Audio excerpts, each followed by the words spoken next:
বাংলাদেশ বিমানবাহিনীর সম্ভাব্য যুদ্ধ বিমানের যে তালিকা রয়েছে সেই তালিকায় কিন্তু আমরা প্রথম থেকে শুনেছিলাম যে পশ্চিমা যে ইউরোফাইটার টাইফুন রয়েছে সেই টাইফুন নিয়ে কিন্তু আমরা আলোচনা শুনছিলাম, কিন্তু আজকে মূলত একটি নতুন দিকে মোড় নিয়েছে বলা চলে না নতুন মোড়, কারণ প্রথম থেকে কিন্তু আমরা মূলত ইউরোফাইটার টাইফুনের আগে থেকে আমরা শুনছিলাম যে পাকিস্তানের থেকে JF-17 থান্ডার ব্লক 3 কেনা হবে।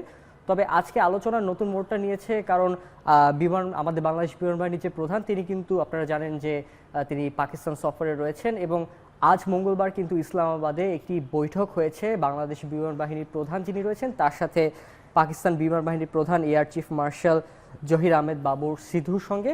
এবং এই আলোচনায় কিন্তু বিমান বাহিনী বাংলাদেশের বিমান বাহিনী যে যারা রয়েছেন তাদের প্রশিক্ষণ থেকে শুরু করে প্রযুক্তি সহযোগিতা এগুলো নিয়ে আলোচনা হয়েছে এবং এর পাশাপাশি একটি এক্সক্লুসিভ আলোচনা হয়েছে যে JF-17 ব্লক 3 নিয়ে আলোচনা হয়েছে যে এই যুদ্ধ বিমান কি বাংলাদেশের বহরে আসতে চলেছে কিনা। এবং এই যুদ্ধ বিমান নিয়ে কিন্তু অনেক আলোচনায় রয়েছে। আমরা দেখেছিলাম যে এই বছরের মাঝামাঝি শুরুর দিকে যে ভারত পাকিস্তানের মধ্যে একটি যুদ্ধ এবং ডগ ফাইটের মধ্যে একটি ঘটনা ঘটেছিল দুই বিমান বাহিনী যে যুদ্ধ বিমান রয়েছে সেটির মাধ্যমে, এবং আমরা দেখেছি যে এই যুদ্ধ বিমানের যে সক্ষমতা সেখানে কিন্তু প্রমাণ হয়েছে যে তারা বা যে রাফালে রয়েছে ভারতের যে রাফালে রয়েছে এবং MiG-29 এর মতো যুদ্ধ বিমানকে কিন্তু তারা পরাস্ত করেছে। এই যুদ্ধ বিমান কিন্তু মূলত চীন এবং পাকিস্তানের যৌথ প্রযোজনায় তৈরি, যে এটি মূলত 4.5 জেনারেশনের একটি যুদ্ধ বিমান। এবং এই যুদ্ধ বিমান নিয়ে আজকে আলোচনা করব যে এর সক্ষমতা কতটুকু এবং বাংলাদেশ বিমান বাহিনী মোট কিনলেও কতটি যুদ্ধ বিমান কিনতে পারে। এখন বলা চলে যে এই JF-17 ব্লক 3 থান্ডার কেন এত গুরুত্বপূর্ণ। মূলত এই যুদ্ধ বিমানটিতে রয়েছে AES এর রাডার সিস্টেম, যেটি একাধিক শত্রুকে ডিটেক্ট করতে সক্ষম এবং এটি কিন্তু শত্রুর ইলেকট্রিক যে জ্যামিং সেটি কিন্তু প্রতিরোধ করতে সক্ষম রয়েছে। এবং এটির সাথে মূলত পাইলটের সাথে যে হেলমেট মাউন্টেড ডিসপ্লে, যেটি এখন প্রত্যেকটা যুদ্ধ বিমানে এখন প্রতিটা অনেক বেশি কার্যকর দেখা যাচ্ছে, এবং ওয়াইড অ্যাঙ্গেলের যে হেড আপ ডিসপ্লে রয়েছে এবং আধুনিক গ্লাস ককপিট, যেগুলো মূলত আমরা দেখে আসছি যে পশ্চিমা থেকে শুরু করে আমেরিকান যে যুদ্ধ বিমানগুলো রয়েছে সাথে চায়না এবং রাশিয়ার যে যুদ্ধ বিমানগুলো সেগুলোর মধ্যে কিন্তু এগুলো মাউন্টেড রয়েছে।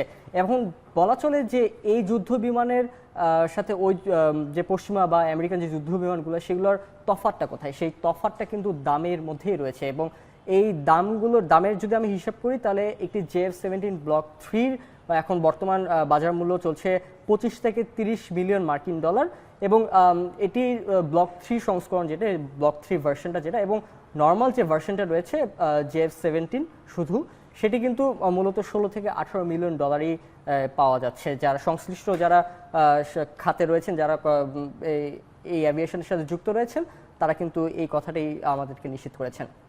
এখন আসা যাক এর অস্ত্র সক্ষমতা কতটুকু। আমরা একটু আগে বলছিলাম যে ভারত পাকিস্তানের একটি শীতল একটি যুদ্ধ কিন্তু সৃষ্টি হয়েছিল বছরের মাঝামাঝি সময়, এবং সেই সময়ে এই JF-17 ব্লক 3 এর যে মিসাইল সেটি PL-15 মিসাইল, এই মিসাইলের মাধ্যমে কিন্তু এই যে ভারতের যে যুদ্ধ বিমানগুলো রয়েছে সেগুলো কিন্তু পরাস্ত করা ছিল। এবং এই বিমানের বহরে কিন্তু PL-15 beyond visual range missile system যুক্ত করতে পারে, এবং এটির যে রেঞ্জ এখন কিন্তু মূলত 200 কিলোমিটারেরও বেশি। এবং এটা ছাড়াও এখানে অ্যান্টি শিপ মিসাইল রয়েছে এবং প্রিসিশন গাইডেড মিসাইল সিস্টেমও রয়েছে, যেটি হচ্ছে মূলত air to air to ground সিস্টেমও কিন্তু কভার করে থাকে। এবং এটার সাথে মূলত 23 মিলিমিটারের একটি ক্যাননও কিন্তু ইন্টিগ্রেটেড রয়েছে। এছাড়া আমি যদি বলি এর পেলোড সম্পর্কে, এটি এখনো পর্যন্ত 3400 থেকে 3600 কেজি পেলোড বহন করতে পারে, এবং এটির সাথে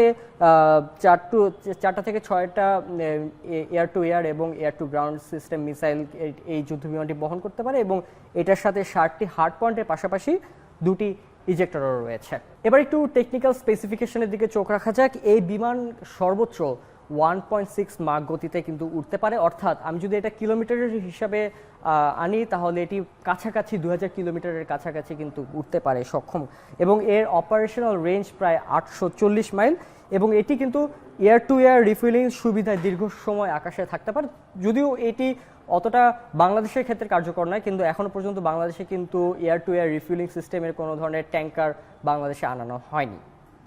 এখন প্রশ্ন হলো বাংলাদেশ কতটি JF-17 ব্লক 3 ইনিশিয়ালি কিনতে পারে।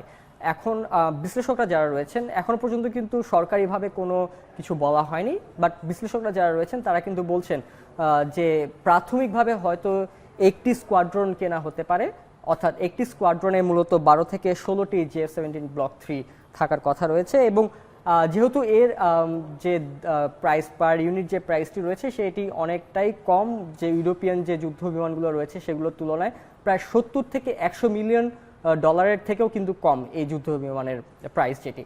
সো বলা চলে যে আগামীতে উড়িয়ে দেওয়া যাচ্ছে না যে আরও যুদ্ধ বিমান পাকিস্তানের থেকে কেনা হতে পারে কিনা। এবার একটু দেখা যাক যে কোন কোন দেশ এই যুদ্ধ বিমানের দিকে এগিয়েছে। প্রথমে একটু চোখ রাখা যাক নাইজেরিয়া এবং মিয়ানমার। তাদের কাছে কিন্তু ইতোমধ্যেই JF-17 যে যুদ্ধ বিমানটি রয়েছে ব্লক 3 থেকে শুরু করে অনেক ভেরিয়েন্টই তাদের কাছে রয়েছে, এবং নতুন করে কিন্তু আজারবাইজান এই বিমান কিনছে। তারা কিন্তু সম্প্রতি 40টি ব্লক 3 কেনার চুক্তি করেছে। বিশ্লেষকরা যারা রয়েছেন তারা বলছেন যে এর যে ক্রয় মূল্য সেই ক্রয় মূল্য অনেক কম হওয়ার পাশাপাশি এর যে রক্ষণাবেক্ষণ খরচ সেই রক্ষণাবেক্ষণ খরচও কিন্তু তুলনামূলক কম। সুতরাং বাংলাদেশের মতো একটি দেশের যে আর্থিকভাবে একটু যে ডিফেন্স বাজেট যেটি আমাদের থাকে এটি অনেক কমই থাকে। সো এই ধরনের ডিফেন্স বাজেটে JF-17 ব্লক 3 বা JF-17 অন্যান্য যে ভ্যারিয়েন্টগুলো রয়েছে সেগুলো কিন্তু অনেকটাই কার্যকর। এই কম দামে আমরা 4.5 জেনারেশনের একটি যুদ্ধ বিমান পেতে চলেছি। যদি ইনিশিয়ালি বাংলাদেশ বিমান বাহিনীর যারা রয়েছেন তারা যদি এই চুক্তিতে যায় তাহলে যারা বিশ্লেষকরা রয়েছেন তারা বলছেন যে এটি একটি উইন উইন সিচুয়েশন হতে চলেছে বাংলাদেশের জন্য। এবং এই যে যুদ্ধ বিমানটি এটি কিন্তু সব ধরনের পশ্চিমা বিশ্বের যত ধরনের উন্নত প্রযুক্তি ইন্টিগ্রেটেড থাকে তাদের যুদ্ধ বিমানে, সেই যুদ্ধ বিমানেও কিন্তু আমাদের JF-17 যে ব্লক 3 রয়েছে এটিতেও কিন্তু সেই একই ধরনের টেকনোলজি যেগুলো রয়েছে সেগুলো যুক্ত রয়েছে।